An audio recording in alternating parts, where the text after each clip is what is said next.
美国副总统哈里斯即将部几位拜登政府高官的后尘于本月下旬抵达亚洲，展开对新加坡和越南的访问。对于美国在亚洲围绕中国开展全场紧逼战术，新加坡总理李显龙在哈里斯访亚前夕公开呼吁中美缓和当前紧张局势，因为一旦发生冲突，对双方和世界来说都会是灾难性的。李显龙周二以视频方式出席2021年美国阿斯彭安全论坛的首场对话，话题涉及国际合作、中美关系以及全球化进程等热点问题。对于外界最为关注的中美关系问题，李显龙表示，拜登政府希望与中国开展竞争，但是将竞争对手视为对手还是敌手，其中存在一条非常微妙的界限。然而，在对华强硬成为美国两党共识时，这条界限极易走歪。There's bipartisan consensus today on one thing, which is relations with China, but there the stance is to take a hard line. And I'm not sure that is a right consensus. I don't know whether Americans realize what a formidable adversary they would be taking on if they decide that China is an enemy. China is not going to disappear. This is not the Soviet Union. This is a country with enormous dynamism, energy, talent, and determination to take its place in the world again. 我们也看到，在美国所谓的竞争领域里，它采取的更多的其实是对抗性措施或者是手段。也就是说，竞争和对抗之间的界限是非常模糊的，甚至我们可以说，它其实把竞争领域已经通过实际的外交操作变成了对抗领域。那么，所以我觉得李显龙讲的话，其实也是体现了这么一种现实。也就是说，美国现在你对中国所谓要竞争，哪些方面竞争，如何竞争，其实美国政府恐怕自己心里还没有一个定论。在实际操作当中呢，还是采取了这个对抗性和摩擦性的这种措施，也使得中美的竞争在进一步的滑向对抗。李显龙直言，中美作为世界上的两个大国，一旦发生冲突，将对全球各国产生不可消除的负面影响。尽管短期内很难扭转中美关系越发复杂的趋势，但包括美国盟友在内的许多国家仍希望两国关系的恶化能够得到遏制。So in this situation, I would say to both, pause, think carefully before you fast forward. It's very dangerous. No good outcome can arise from a conflict.It's vital for the US and China to strive to engage each other to head off a clash, which would be disastrous for both sides and the world.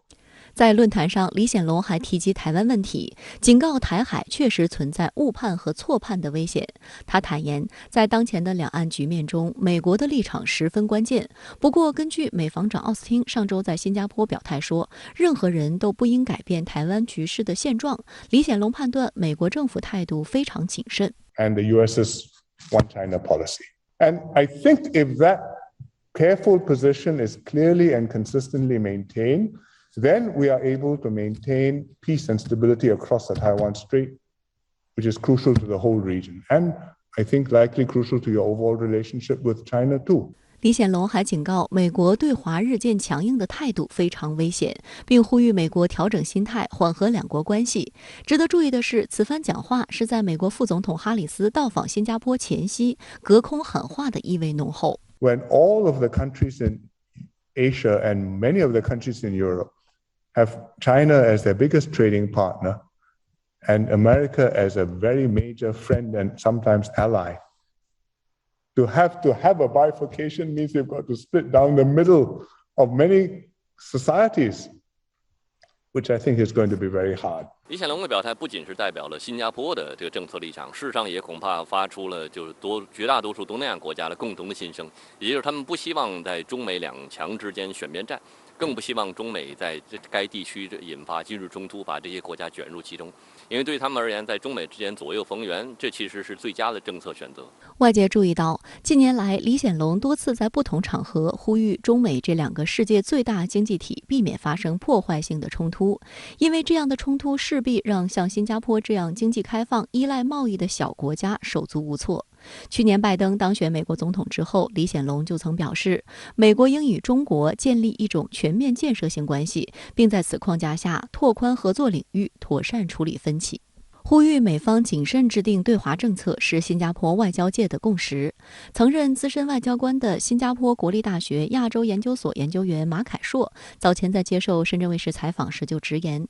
短期内中美分歧难以弥合，因为两国之间的竞争是由结构性的力量在驱动。Because China has become very big, there is a lot of concern about China. But at the same time, the Western countries at the same time must understand that the West had too much power for 200 years. It was artificial. And even today, we have a rule that says that to become the head of the World Bank, you must be American. To become the head of the IMF, you must be European. No Asian qualifies. Those are absurd rules. So as China becomes bigger, the West must adjust to a new balance of power.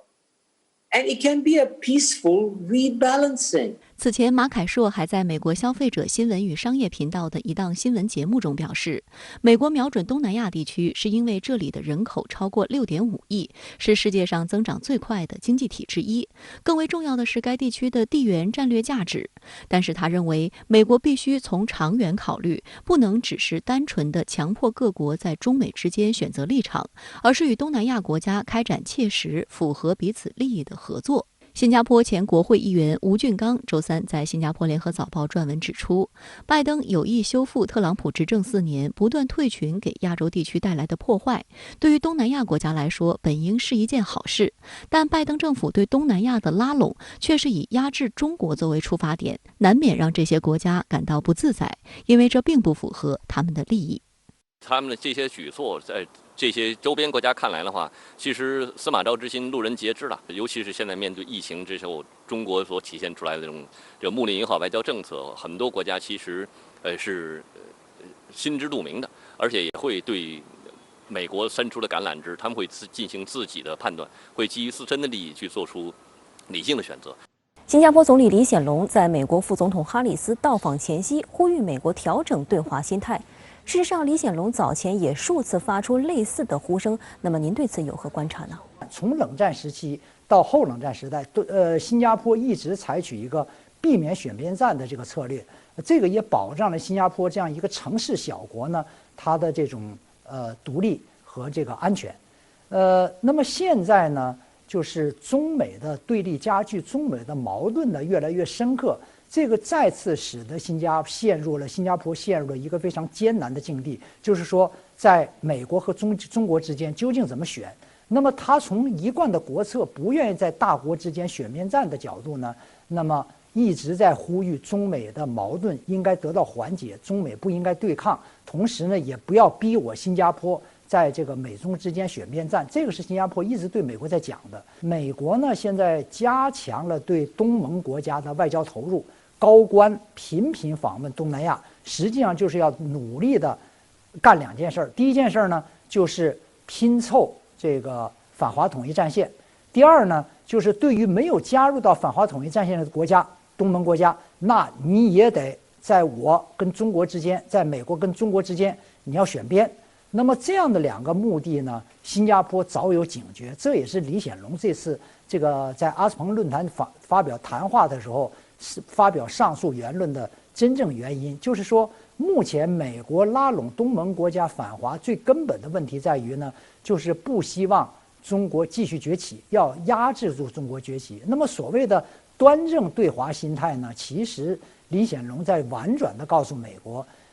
中国的崛起是不可避免的。那么所谓端正心态，就是说呢，应该正视现实。我想呢，就是这个反映出了新加坡不愿意在美中矛盾继续尖锐的情况下，既不想得罪美国，但是更不愿意站在美国一边反华的一个基本的考虑。